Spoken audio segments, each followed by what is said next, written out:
ناصر چوہان صاحب، پنجاب کے اندر بڑی تیزی سے تبدیلیاں آ رہی ہیں. قانون کے حوالے سے بہت سارے دیکھا جائے آرڈیننس بنتے جا رہے ہیں، ایکٹ بنتے جا رہے ہیں. ایک ایسا ہی قانون پنجاب ڈیفامیشن ایکٹ بھی آ گیا ہے. اس کے بارے میں ذرا بتائیے گا کہ اس کی کیا ضرورت پڑ گئی کہ پنجاب ڈیفامیشن ایکٹ جو ہے وہ بنانا پڑ گیا، ٹربیونلز اس کے بن گئے ہیں. اس کو کہا جاتا ہے یہ پولیٹیکل اسیسینیشن کے لیے بھی استعمال ہوگا، اور اس کے جہاں پر جرائم کو یا زبانوں کو، منہ کو لگام دینے کی کوشش کی جائے گی، لوگوں کو سلجھانے کی کوشش کی جائے گی، ان کو سزائیں دی جائیں گی، جرمانے کیے جائیں گے، لیکن دوسری طرف اس سے آزادیاں بھی ختم ہو جائیں گی عام انسانوں کی. اس وسیع تر تناظر کے اندر بتائیے گا کہ جبکہ ملک کے اندر اور بھی ڈیفامیشن کے ایکٹ موجود ہیں، قانون موجود ہیں، تو اس کی کیوں ضرورت پیش آ گئی؟ بسم اللہ الرحمن الرحیم. چوئی صاحب بہت شکریہ. اس میں جو ہے وہ تھوڑی سی کیونکہ ڈیپتھ میں ہمیں جانا پڑے گا اس کو سمجھنے کے لیے. آپ نے بالکل صحیح کہا، جو ایسے قانون بنتے ہیں اس کو کالا قانون کہیں یا اس کو آپ ایک پولیٹیکلی وکٹمائزیشن کہیں، اسیسینیشن کہیں، وہ ٹھیک بات ہے، لیکن یہ ضروری بھی تھا. وہ کس لیے ضروری تھا کہ بعض اوقات ایسی چیزیں ہوتی ہیں جو ہم سمجھتے ہیں کہ ہاں ایک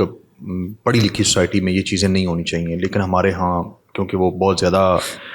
پولرائزیشن ہے تو بیڈ انٹینشنز، گڈ انٹینشنز، پھر بیڈ کمنٹس اور یہ چیزیں جو تھیں اس کے خلاف یہ پنجاب گورنمنٹ کا ایک سٹانس تھا کہ جو لوگ ڈیجیٹلی جو ہے وہ چیزیں کرتے ہیں وہ ان کو ہم کس طرح سے قابو کر سکتے ہیں. ناصر چوہان صاحب، یہ تو پوری ایک روایت ہے، بڑی پرانی ہے. جب ابھی ڈیجیٹل میڈیا نہیں تھا، سوشل میڈیا نہیں تھا، اخبارات کے اندر بھی بہت بڑے بڑے طاقتور حکمران جو پولیٹیشین جو تھے وہ بڑی گندی زبان استعمال کرتے تھے. تو وہی روایت ہے، جو بڑوں سے سنا وہی آگے چل رہا ہے، بجائے اس کے کہ ڈیجیٹل نظام کو ٹھیک کریں، فلٹریشن کریں. یہاں تو قانون پر قانون بن جاتا ہے دوسرا. اس میں اب دیکھنا یہ ہے کہ اس میں جو ڈیفامیشن کا سیکشن 3 ہے اس میں جو ہے وہ بتایا گیا کہ ڈیفامیشن ہوتی کیا ہے، وہ کب ڈیفامیشن ہوگی اور وہ ایکشنیبل کب ہوگا، مطلب اس کے اوپر ایکشن کب لیا جائے گا. اور اس کے بعد جو ہے وہ اس میں تفصیل سیکشن جو اس میں دو سیکشن بہت امپورٹنٹ ہے. جیسے سیکشن 11 ہے اس میں بتایا گیا کہ پورے کیس کی تفصیل دی گئی ہے کہ یہ کس طرح دائر ہوگا، کہاں پہ دائر ہوگا اور کون اس کو دائر کر سکتا ہے، اور کس کے ڈیفامیشن کی تعریف کیا دی گئی ہے کہ اگر وہ براڈ کاسٹ ہوگی، اگر وہ ٹیلی کمیونیکیشن سرکولیشن ہوگی اس کی، اورلی ہے. یہ بڑی امپورٹنٹ بات ہے کہ اورلی جو ہے وہ اس کے مینز ہیں. اخبار میں کوئی آپ اس کو چھاپ دیتے ہیں، پبلش کرتے ہیں، تو اس کے بعد جو ہے وہ آپ کے اوپر ڈیفامیشن ایکٹ جو ہے وہ اپلائی ہوگا. اب اورلی کیا ہے کہ کچھ لوگ محفل میں بیٹھے ہوئے ہیں اور وہاں پہ جو صاحب موجود نہیں ہیں ان کے بارے میں کوئی ایسے وہ ڈیفامیٹری کلمات کہتے ہیں، کنٹیمپچوس ورڈز کہتے ہیں کہ یہ اس کے بارے میں کچھ بھی، تو وہ جو ہے اگر اس کو پتہ چلتا ہے اور وہ 2 گواہوں کے ساتھ کورٹ میں جاتا ہے اور اس کو ثابت کرنے میں وہ کامیاب ہو جاتا ہے تو جو ہے وہ ڈیفامیشن ایکٹ جو ہے اس کے اوپر اپلائی ہوگا. یہ تو عام رواج ہے ہماری محفلوں کے اندر، کسی کی بھی غیبت کرنا خاص طور پر جو ہے، اور اسی طرح کے الزامات جو لگانا، یہ تو محفلوں کا عام رواج ہے. اب یہ تو پھر کٹا کھل جائے گا. بالکل کٹا کھلے گا. اب یہ چیزیں جو ہیں وہ اس طرح نہیں ہوں گی. اب آپ کو محتاط زبان کے ساتھ گفتگو کرنی پڑے گی. آپ کو یہ سمجھنا پڑے گا کہ ڈیفامیشن ایکٹ جو ہے وہ پنجاب میں آ چکا ہے اور اس کے ٹریبیونلز بن چکے ہیں، انہوں نے کام شروع کر دیا ہوا ہے اور اس میں بڑے بھاری جرمانے رکھے گئے ہیں اور اس کی سزا ہے، جزا، اور پورا جو ہے وہ ایک پورا میکنزم اس کا بنایا گیا ہے اور ٹریبیونلز جو ہیں وہ قائم کر دیے گئے ہیں. انہوں نے کام شروع کر دیا اور وہ بڑے دھڑلے سے جو ہے وہ کیسز سن رہے ہیں. اور وہاں پہ پولیٹیکل لوگوں کے کیسز، میں نام نہیں لیتا لیکن وہاں پہ سب سے زیادہ جو کیسز فائل ہوئے ہیں وہ پولیٹیکل لوگوں کے ہوئے ہیں کہ جی میرے خلاف فلاں نے فلاں بات کہی. کوئی کہتا جی میرے خلاف فلاں اخبار نے جو ہے وہ میرے خلاف یہ خبر جو ہے وہ پبلش کی ہے. کوئی کہتا جی میرا ملازم ہے، اس نے میرے پاس ملازمت چھوڑنے کے بعد ایک جو ہے وہ ای میل جو ہے وہ مجھے واٹس ایپ کیا، یا میرا جو ہے وہ کوئی انٹرویو جاری تھا تو اس کے نیچے آ کے اس نے فلاں شخص نے یہ کمنٹس کیے جو کہ ڈیفامیشن میں آتے ہیں، تو لہٰذا اس کے اوپر جو ہے وہ کارروائی کی جائے. تو وہاں پہ بڑی بھرپور طریقے سے کارروائی ہو رہی ہے اور بڑے سپیڈی جو ہے وہ، کیونکہ اس کو جو 180 دن کا ٹوٹل جو ہے وہ ٹائم ہے کورٹ کے پاس، ٹریبیونل کے پاس، کہ 180 دن کے اندر اس نے ڈیسائیڈ کرنا ہے. اور اس میں جو ٹریبیونلز کے ہیڈ لگائے گئے ہیں وہ سیشن ججز ریٹائرڈ ہیں، تو یہ پورے پنجاب میں انہوں نے ورکنگ اپنی شروع کر دی ہوئی ہے. اب اس میں نا ایک چیز بڑی سمجھنے کی ضرورت ہے کہ آپ نے یہ دیکھنا کہ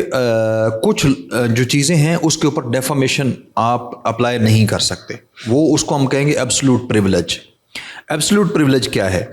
کہ عدلیہ جو ہے اس کے اوپر آپ ڈیفامیشن نہیں لگا سکتے. اگر کورٹ کے اندر جج صاحب نے کوئی ایسے ریمارکس دیے ہیں تو اس کے اوپر وہ ڈیفامیشن کے اندر فال نہیں کرے گا. پارلیمنٹ کے اندر اگر اسپیچ کرتے ہوئے یا کوئی بجٹ سیشن میں کچھ بھی ہو, پارلیمنٹ کا سیشن چل رہا ہے اور وہاں پہ کچھ لوگ تقریریں کر رہے ہیں اور وہ کچھ بھی کوئی زبان ایسی استعمال کرتے ہیں تو اس کو جو ہے وہ آپ ڈیفامیشن ایکٹ میں نہیں لے کے آ سکتے. یہ بڑی ضروری بات ہے. اور اسی طرح کو پبلک ایٹ لارج کے فائدے کے لیے کوئی شخص اگر کوئی بات کرتا ہے, پبلک انٹرسٹ میں بات کرتا ہے, تو اس کو بھی جو ہے وہ آپ ڈیفامیشن میں اس کی کیا شناخت ہوگی, کس طرح سے کرائٹیریا بنے گا؟ وہ کرائٹیریا یہ ہوگا کہ سپوز کوئی بندہ جو ہے وہ پبلک ایٹ لارج میں کسی کی برائی کرتا ہے لیکن اس کو بتانے کے لیے کرتا ہے کہ یہ فلاں جو شخص ہے وہ گندا ہے, برا ہے, اس کا یہ کردار ہے, تو اس کے اوپر جو ہے وہ ڈیفامیشن ایکٹ جو ہے وہ اپلائی نہیں ہوگا. اگر وہ بندہ ویسا نہ ہو تو ہاں پھر جو ہے وہ ڈیفامیشن ایکٹ اپلائی ہوگا, اور اس میں بڑی بھرپور طریقے سے اس کے جو ہے وہ کھنچائی بھی ہوتی ہے اور جرمانے بڑے ڈاڈے ہیں اس میں رکھے گئے. تو اس میں جو ہے وہ پبلک ایٹ لارج کے لیے جیسے میں نے کہا کہ وہ جو ہے وہ آپ یعنی جو ڈیفامیشن کے اندر جس چیز کو ہم جرم کہتے ہیں وہ بالکل مخصوص ہونا چاہیے, واضح ہونا چاہیے کہ جیسے میں آپ سے گزارش کر رہا ہوں کہ مثلا یہ اگر کہہ دیا جائے کہ جی بیوروکریسی جو ہے یہ بہت کرپٹ ہے تو اس پہ تو نہیں بنتا. اگر یہ کسی بیوروکریٹ کا نام اگر لے لیا جائے کہ اس نے فلاں نے اتنے ارب کی کرپشن کی ہے تو اس پر ہو سکتا ہے. چوہی صاحب میں تو کہتا ہوں کہ آپ نے نیائی صاحب, مرحوم اجمل نیائی صاحب, آپ نے وہ آپ بھی ان کے قاری رہے ہیں اور پوری ایک نسل جو ہے اس نے ان کو پڑھا ہے, تو انہوں نے ہمیشہ جو ہے بیوروکریسی کو برا لکھا, پوری زندگی وہ برا لکھتے رہے, اور وہ اس لیے لکھتے رہے کہ آج تک یہ بھلا نہیں کر سکے. مطلب آپ یہ دیکھیں پڑھی لکھی کلاس ہے اور بڑے جو ہے وہ ان کی ٹریننگ کے اوپر کتنا جو ہے وہ اخراجات آتے ہیں, اور اس کے بعد جو ہے وہ ان کو کیا سہولیات دی جاتی ہیں وہ میں اور آپ امیجن نہیں کر سکتے کہ ان کو کیا سہولیات ہوتی ہیں. لیکن اس کے باوجود اگر کوئی ان کے بارے میں یہ کہتا ہے تو میرا نہیں خیال ہے کہ یہ کنٹمپچوس ہے. اگر اور مخصوص اگر آپ نے نام لیا ہو یا کسی کو آپ نے وکٹمائز کیا ہو, آپ کسی کا نام لے کے اس کو اوپر جو کوئی اگر کوئی الزام تراشی کرتے ہیں تو وہ تو ایک چلے ماننے والی بات ہے نا. اچھا یہ بتائیں کہ ٹریبیونلز میں آپ نے اپلیکیشن کیسے دے سکتے ہیں اگر کسی کو ایسا ایشو آ جائے کہ اس نے ڈیفامیشن کا کیس کرنا ہے تو؟ اس کے لیے سب سے ضروری بات یہ رہی کہ وہ اپنے کونسل ہائر کرے گا, اور دوسری بات یہ رہی کہ اس کے پاس وہ جو مٹیریل اس نے پبلش کیا ہے جس کے اوپر وہ سمجھتا ہے کہ میری یہ ڈیفامیشن ہوئی ہے وہ مٹیریل ہونا لازمی ہے, اور دوسری بات رہی کہ اس کے 2 گواہ ہونا لازمی ہے. تو وہ ایک پیپر بک کے ساتھ وہ جائے گا اور وہ جا کے اپنا جو ہے وہ کیس فائل کرے گا ٹریبیونل میں. وہ پہلے سیکروٹنی کرتے ہیں, جب آپ جاتے ہیں تو ایسے نہیں کہ وہ جا کے آپ کا کوئی بھی کیس جائے گا تو وہ اس کو لے لیں گے, نہیں, اسیسمنٹ بھی کریں گے آپ. ہاں اسیسمنٹ, آپ باعزت ہیں یا باعزت بھی ہیں یا نہیں ہیں, یا آپ کی ڈیفامیشن ہوئی بھی ہے یا نہیں ہوئی ہے. ایویں ہی منہ اٹھا کے کوئی چلا جائے تو اس کا وہ باقاعدہ کیس جو ہے وہ فوراً ریٹرن کر دیتے ہیں, ریٹرن پلینٹ اس کو ہم بولیں گے, تو وہ کر دیتے ہیں کہ جی آپ کا کیس جو ہے وہ بنتا ہی نہیں ہے. اگر کوئی سیریس کوئی ایسی ایلیگیشن فیس کتنی ہے اس کی کیس کرنے سے جب آپ جاتے ہیں؟ تو پہلے تو ہوتا تھا کہ آپ نے اگر اتنی کا ڈیفامیشن میں جا کے ہرجانہ کرنا 15,000 روپیہ پہلے فیس ہوتی تھی. یہاں پہ جو ہے وہ فیس کا میکنزم نہیں رکھا گیا. آپ سیدھا جائیں گے, سمپل کیس فائل کریں گے, اور کیس فائل کرنے کے بعد آپ سمجھتے ہیں کہ واقعی آپ کی ڈیفامیشن ہوئی ہے اور آپ کو حد کی عزت جو ہے وہ آپ محسوس کی آپ نے, اور کوئی ورڈز ایسے تھے کسی عام بندے کی جو بھی جائے گا ڈیفامیشن میں تو اس کا کیسے تعین کیا جائے گا کہ یہ کتنا جو ہے نا باعث عزت جو ہے یہ بندہ تھا؟ حضور اس میں گزارش یہ ہے کہ جب آپ نے یہ چیز کرنی ہے تو اس کے لیے ضروری یہ ہے کہ آپ کی ایک پبلک اسیسمنٹ ہوتی ہے. وہ پبلک اسیسمنٹ کیا ہے کہ آپ کسی بزنس امپائر کے مالک ہیں, آپ کسی نوبل پروفیشن سے وابستہ ہیں, آپ ڈاکٹر ہیں, آپ وکیل ہیں, آپ تاجر ہیں, آپ جس پروفیشن, آپ صحافی ہیں, آپ کا کیا بیک گراؤنڈ کیا ہے وہ کورٹ نے اسیس کرنا ہے. کورٹ لازمی یہ چیز دیکھے گی کہ اگر جو ہے وہ یہ بندہ اپنے معاشرے میں اپنے لوگوں میں یہ فائدہ مند ہے, یہ لوگوں کو فائدہ دیتا ہے, اور اس وجہ سے اس کی عزت جو ہے وہ خراب ہوئی ہے یا ہونے کا خطرہ ہے. اچھا اس میں ایک اور چیز بھی ہے کہ اگر آپ نے جب کیس فائل کرنا ہے تو آپ ساتھ اسٹے آرڈر کی کاپی بھی, ایک اسٹے جو ہے وہ اپلیکیشن لگائیں گے. کورٹ اس میں اسٹے کر سکتی ہے کہ اگر کوئی بندہ آپ کے خلاف تھرو سوشل میڈیا مینس, کوئی بھی ہو سکتا ہے, وہ انسٹاگرام ہے, وہ واٹس ایپ ہے, وہ فیس بک ہے, وہ مسلسل آپ کے خلاف کر رہا ہے, تو کورٹ اس کے اوپر اسٹے دے سکتی ہے. اسٹے جاری کر سکتی ہے. اور دوسری بات گرفتار نہیں کر سکتے اس کو. نہیں, گرفتار نہیں, اس کے اوپر اسٹے دے دے گی, اور اسٹے دینے کے بعد وہ متعلقہ جو محکمہ ہوگا اس کو, مطلب لائک FIA, تو اس کو وہ حکم دے گی کہ جی اس کا جو اکاؤنٹ ہے یہ بلاک کر دیا جائے. اور اگلی بات, وہ اکاؤنٹ تب تک بلاک رہے گا جب تک کورٹ کا فیصلہ نہیں آتا, اور اگر اس کے خلاف فیصلہ آیا تو اس کا جو اکاؤنٹ ہے وہ زندگی بھر وہ نہیں رکھ سکتا, وہ اکاؤنٹ اسٹیٹ کے استعمال میں آ جائے گا. یہ پینلٹی کے طور پہ کہ آپ جو ہیں وہ اس مینز کے ذریعے جو ہے وہ فلاں بندے کو ٹیز کر رہے ہیں, تنگ کر رہے ہیں, تو آپ کو کوئی حق نہیں ہے کہ تم یہ مینز جو ہے وہ یہ استعمال کرو. تو یہ بڑا کلیئر اس میں جو ہے وہ کیا گیا. اچھا چوہے صاحب, اس میں ایک اور بڑی مزے کی بات ہے, اگر کسی خاتون نے اپنے آپ کو, کسی خاتون کے خلاف کیس فائل ہو گیا, یا وہ منورٹی جو ہے وہ ہمارے جو بہن بھائی ہیں اس کلاس سے تعلق رکھتا ہے, تو اس کے لیے ضروری یہ ہے کہ وہ ADPP جو ہے, DDPP جو ہے, ڈسٹرکٹ جو پروسیکیوٹر ہے, اس سے وہ پرمیشن لے کے جو ہے وہ اپنے آپ کو ڈیفینڈ کر سکتے. اس سے وہ سیدھا جا کے کورٹ میں پیش نہیں ہو سکتا. وجہ وہ ایک میکنزم بنایا گیا قانون کا کہ وہ پہلے ان سے اجازت لیں گے, یعنی خاتون ہوگی یا وہ منورٹی سے جو ہے وہ تعلق ہوگا, تو سب سے پہلے آپ نے جا کے DDPP جو ہے ڈسٹرکٹ پروسیکیوٹر جو ہے ڈسٹرکٹ کے, ان سے آپ نے پرمیشن لینی ہے. اور سیم لائک اگر آپ نے ہائی کورٹ میں جانا ہے تو پھر آپ نے ایڈوکیٹ جنرل آفس سے جو ہے وہ اجازت لینی ہے کہ میں اپنے آپ کو ڈیفینڈ کرنا چاہتی ہوں, یا میرا تعلق جو ہے وہ فلاں مذہب سے ہے, میں ہندو ہوں, میں کرسچن ہوں, یا لائک سم تھنگ, تو وہ آپ نے جو ہے وہ آ کے بتانا ہے, اور وہ آپ کو پرمیشن دیں گے تو پھر آپ جو ہے وہ ڈیفینڈ کر سکتے ہیں. ادروائز جو ہے وہ آپ ایسے ڈیفینڈ نہیں کر سکتے اپنے آپ کو. تو یہ اس میں بڑی خوبصورت جو ہے وہ پہلو رکھا گیا تاکہ جو ہے وہ ایک. اچھا, اس میں یہ بھی واضح کرتے ہیں کہ مدعی کا خود ہونا ضروری ہے, یا پھر اگر کوئی کسی کے بارے میں جو فوت ہو چکا ہے اور بہت بڑی شخصیت تھا, انفلوئنس تھا اس کا اس سوسائٹی کے اوپر, کسی ایک شعبے میں, سیاست میں ہو, شوبز میں ہو, یا کسی اور فیلڈ کے اندر بھی ہو, تو وہ انفلوئنسر تھا اپنے دور میں, بڑا بااثر آدمی تھا, اس کے بارے میں اگر کوئی تاریخی حوالے سے یا اس کی کوئی بات کرتا ہے, اس کی غلطیاں دہراتا ہے, تو اس کے بچے بھی یہ کیس کر سکتے ہیں؟ نہیں, اس کے لیے ضروری یہ ہے کہ جس بندے کی ڈیفامیشن ہوئی ہے وہ کیس خود فائل کرے گا. مطلب اگر ڈیفامیشن کسی کی ہوئی ہے تو لوگ, کیونکہ ٹرینڈ یہ ہوتا ہے کہ وہ انہوں نے ایک اٹارنی رکھا ہوتا ہے, تو جو بڑے لوگ ہیں وہ اٹارنی رکھتے ہیں, تو انہوں نے ایک ملازم رکھا ہوتا ہے باقاعدہ لیٹیگیشن کے لیے, تو وہ اس کے ذریعے کیس فائل کرتے ہیں. تو یہاں پہ جو میکنزم دیا گیا قانون نے وہ یہ ہے کہ آپ خود کیس فائل کریں گے.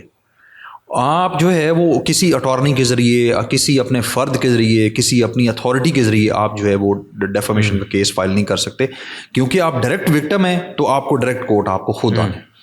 اور اس میں دوسری چیز یہ رہی کہ اگر معاملہ حساس نوعیت کا ہو, مطلب حساس نوعیت سے مراد یہ ہے کہ مذہبی پہلو اس میں کوئی ایسی چیز ہے, تو کورٹ کی جو ہے وہ یہ پارز ہیں کہ وہ اس کو ان کیمرہ بریفنگ کر سکتی ہے, کہ وہ جو ہے وہ صرف وہ بندہ ہوگا, باقی سارا جو ہے وہ سائلنٹ طریقے سے, اور سب سٹاف کو نکال دیا جائے گا. کورٹ جو ہے وہ خود اس کو, جج صاحب جو ہیں ٹریبیونلز کے جو ہیڈ ہیں, وہ اس کو جو ہے وہ ان کی کیمرہ بریفنگ کر سکتے ہیں, اور یہ کورٹ نے خود اسیس کرنا ہوتا ہے کہ معاملہ جو ہے وہ یہ مذہبی تناظر میں ہے, یا جیسے ہم جو ہے وہ کہتے ہیں کہ مذہب کی توہین کا کوئی کیس ہے, لائک اس طرح کا کوئی کیس ہے, یا انبیاء کی توہین کا کیس ہے, یا کسی نوبل پرسنالٹی ہے, لائک کوئی اللہ والے ہیں یا کوئی ایسا, تو اس حساس معاملے میں کورٹ جو ہے اس کو اختیار دیا گیا ہے ٹریبیونل کو کہ وہ ان کیمرہ جو ہے وہ پروسیڈنگ اپنی کر سکتے ہیں. اس میں تو بڑی حساسیت ہے نا. آپ دیکھیں بہت ساری جیسے سوشل میڈیا پر ویڈیوز چلتی ہیں, اس کے نیچے لوگ آ کے کمنٹس کر دیتے ہیں, بہت سارے لوگ اختلاف رکھتے ہیں دوسروں کے بزرگوں سے, مذاہب سے, تو باز نہیں آتے, نیچے آ کے غلط کمنٹس کر دیتے ہیں, تو پھر اس کا کیا حل ہوگا؟ اس میں ویڈیو لگانے والے نے تو کوئی ایسی بات نہیں کی ہوتی. اس نے تو دیکھیں اس کے اوپر تو نہیں آپ کوئی کر سکتے نا کاروائی تو اس کے خلاف ہوگی جس نے آ کے کمنٹس کیے ہیں. اور کمنٹس اگر وہ کوئی کرتا ہے تو اس کو, اس لیے تو یہ بنایا گیا ایکٹ کہ اگر کوئی ایسی چیز ہوتی ہے تو آپ لازمی طور پہ اپنے دفاع میں جائیں اور اپنے آپ کو جو ہے وہ جا کے وہاں پہ یہ ثابت کریں کہ میرے خلاف یہ جو فلاں بندے نے. اچھا یہ بھی بتائیں مجھے کہ جو جس نے کیس فائل کر دیا اس نے 3 کروڑ کا ارجانہ کر دیا, 5 کروڑ کا کر دیا, 10 کروڑ کا کر دیا, تو کورٹ اس کے مطابق اس کو ادا کروائے گی ارجانہ؟ ہاں جی, اس کا جو ہے وہ ایک انہوں نے بڑا ایک مخصوص طریقہ کار بنایا. وہ مخصوص طریقہ کار یہ ہے کہ اگر کسی